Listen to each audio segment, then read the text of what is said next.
네, 두 번째 발제인 고조 완화 기법 치료진 훈련 도구에 대한 소개로 이요한 연구자께서 발표해 주시겠습니다. 네, 박수 부탁드리겠습니다. 네, 이요한 선생님은 전남대학교 병원에서 정신건강의학과 전문의 수련을 하셨습니다.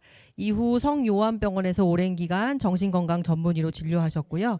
2013년부터 16년까지 광주 동구 정신건강센터장 역임하셨고 현재 천주의 성요한병원 정신건강의학과 진료과장이십니다. 정신증 심리치료학회 정신사회재활협회에서 활발하게 활동하고 계십니다. 네, 박수 부탁드리겠습니다. 감사합니다. 제가 물론 저보다 연배 많으신 분이 계시지만 나이가 들어갈수록 예전에는 막 100장, 200장 이렇게 강의할 준비해서 막 했던 욕심이 있었는데 갈수록 적당히 하자 이렇게 생각이 들어지는데 저의 게으름인지 아니면 그렇게 열심히 해봤자 아니야 그런 마음인지 아니면 핵심만 좀 추릴 수 있는 능력이 생긴 건지는 잘 모르겠습니다. 안정화 치료라고 저희는 이름합니다. 이제 여기 우리 연구에서는 고조 완화 기법, 흥분됐던 환자의 그 높이 올라갔던 감정을 수준을 낮추는 거 이렇게 하는데 사실 그것은 절정에 이르는 환자의 흥분을 낮추는 것이 필요한 것이긴 하지만 저희가 추구하는 건 환자가 흥분하지 않도록 잘 유도하고 또 흥분 사건 이후에 이 사건을 잘 정리하는 일련의 과정들을 우리는 안정화 치료라고 하고 있습니다. 흥분, 공격, 그다음에 폭력 여러 가지 용어가 있을 수 있지만 저는 흥분이라는 단어를 좋아합니다. 우리 환자분이 흥분의 끝에 결국은 때로는 자해를 할 수도 있고 타해를 할 수도 있겠지만 이 전반적인 과정들 우리는 흥분 과정을 환자를 돕는 거다라고 생각하고 궁극적으로 공격성과 폭력성을 보이지 않게끔 돕는 과정이고 말씀드린 것처럼 저희들은 이제 안정화 치료라는 이름으로 하고 있고요. 오늘 내용은 간단하게 안정화 치료 저희 프로그램 개발을 어떻게 쭉 해왔는지 또 외국은 어떠한지 좀 이야기를 하겠습니다. 그리고 그 내용들을 잠깐 여러분 매뉴얼을 좀 책자를 보면서 잠깐 설명드리겠습니다. 저는 어렸을 때 공부를 좀 국어를 못했어요. 그래서 주로 글보다는 그림으로 많이 가져와서 말씀을 드릴게요. 안정화 치료가 왜 필요할까? 다들 아실 것 같아요. 강압적 치료가 가지고 있는 어려운 문제점들이겠죠. 환자 자신에게 또는 치료 환경에 환자 자신과 치료 환경에 미치는 영향이 안 좋죠. 그리고 강압치료 자체가 갖고 있는 인권, 윤리적 문제점이 있죠. 또한 이 흥분과 공격성을 보이는 환자에 대해서 특히 우리나라 어떻게 해야 될지 잘 모르기 때문에 만들어 봐야겠다. 이런 생각을 가지고 있었고 그래서 이런 것들을 좀 할 수 있는 그러면 치료진이 바뀌어야 할 텐데 치료진을 어떻게 훈련시킬까에 대한 교육 프로그램들을 많이 하는 것들을 했었고요. 그래서 안정화 치료에 대한 학습과 적용을 좀 시키고 싶은데 아무리 강의를 해도 말씀드려도 알겠는데 어떻게 하란 말이에요. 이렇게 말씀들이 많으셨고 또한 병원 내에서 이런 것들이 계속적으로 유지돼야 되거든요. 근데 한 번 듣고 깨닫고 나서 어떻게 할지를 모르기 때문에 유지할 수 있는 무엇이 필요하다. 그리고 또 우리나라는 이런 게 없어가지고 우리가 한번 계속적으로 만들어서 보급시켜야겠다 이런 고민을 했습니다. 그래서 먼저 사실 이제 이건 저희 병원은 1990년대부터 그 즈음부터 안정화 치료를 쭉 해오고 있습니다. 꽤 오래됐죠.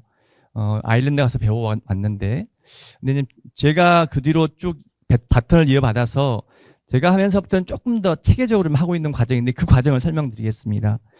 미국은 과연 어떻게 하고 있을까? 영국은 어떻게 하고 있을까? WH는 어떻게 하고 있을까? 잠깐 봤습니다. 이게 3사 매뉴얼인데요. 보면 시간까지 다 나와 있는데 그 매뉴얼 다 쭉 공부를 하려면 거의 하루 24시간이 걸리죠. 총 7과에 거쳐서 엄청난 분량을 가지고 하나하나 하는데 글귀가 인상적이에요. 우리는 같은 길을 걷지만 모두 다 같은 도를 밟지 않는다. 이 발자국들 보면서 개별화의 과정이 중요하겠구나. 3사의 내용을 보면 격리강박했던 개인적인 경험들을 나누는 게 중요해요. 흥분된 환자가 또 우리 당사자들이 내가 이런 경험을 당했어. 그래서 이야기 나누고 아 그렇구나 이게 얼마나 힘든 거구나를 아는 과정. 그게 어떤 트라우마일 수 있지. 이 트라우마가 어떻게 본인 자신과 치료에 미치는 영향들을 좀 보는 과정들. 그다음에 치료 환경이 얼마나 중요한지. 그리고 회복, 탄력성 이런 주제에 대해서 격리 강박을 주려면 구체적으로 어떻게 할 것인지, 그다음에 당사자와 직원들은 어떻게 참여를 할 것인지 이런 것들을 쭉 이야기를 하고 있었습니다.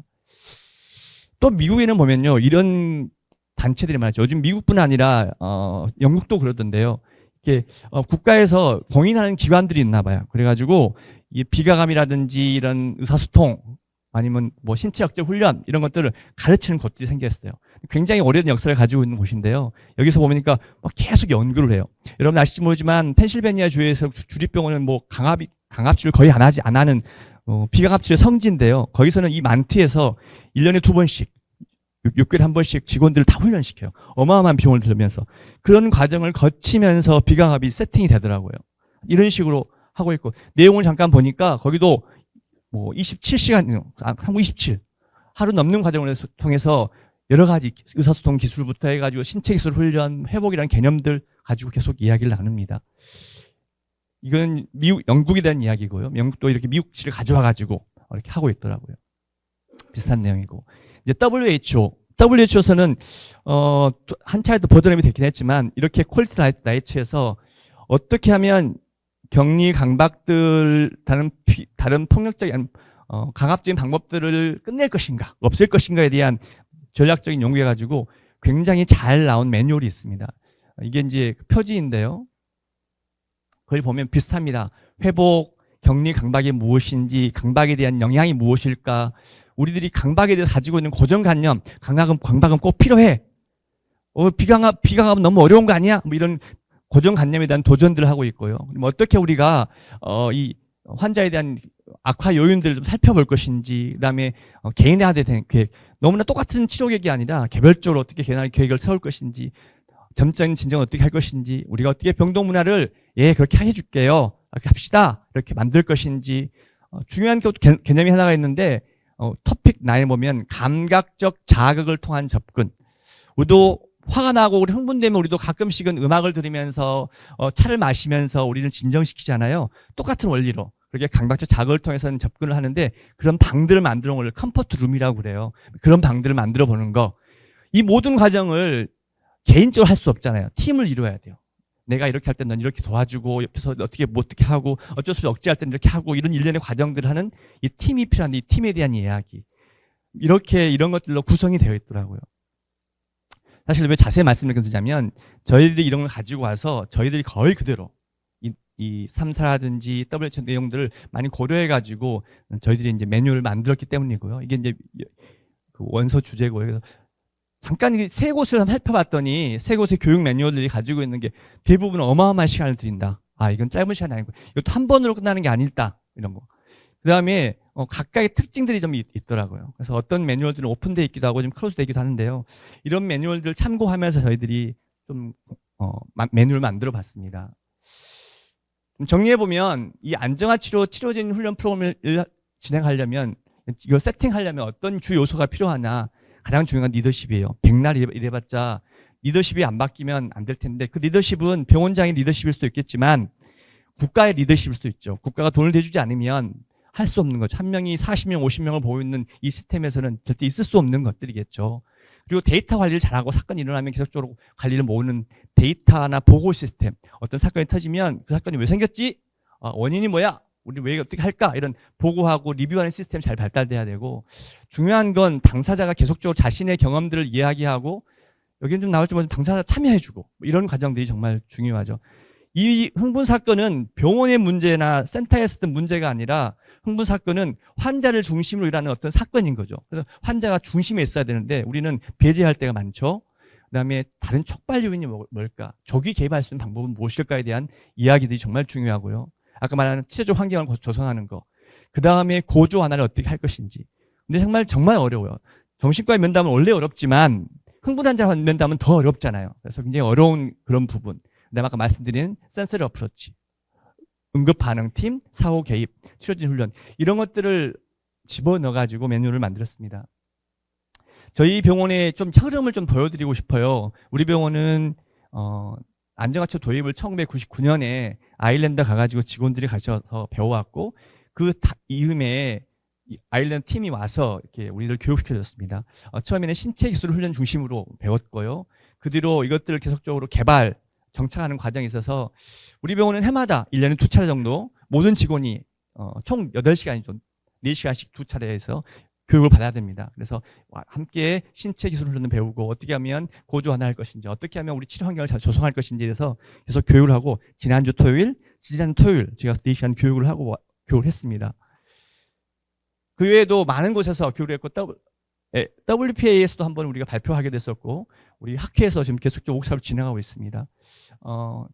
재작년은 제가 정말 전국을 돌아다니면서 강원도만 안 가고 제주도까지 다 막 돌아다니면서 모든 병원들에 가서 워크숍을 1박 2일, 뭐 어떤 데는 2박 3일 진행을 하고 돌아다녔었습니다. 근데 하고 나서 정말 보람이 있었지만, 근데 그 병원에서 이걸 지키는 것은 진짜 쉽지 않는 일이고 잘 못하시더라고요.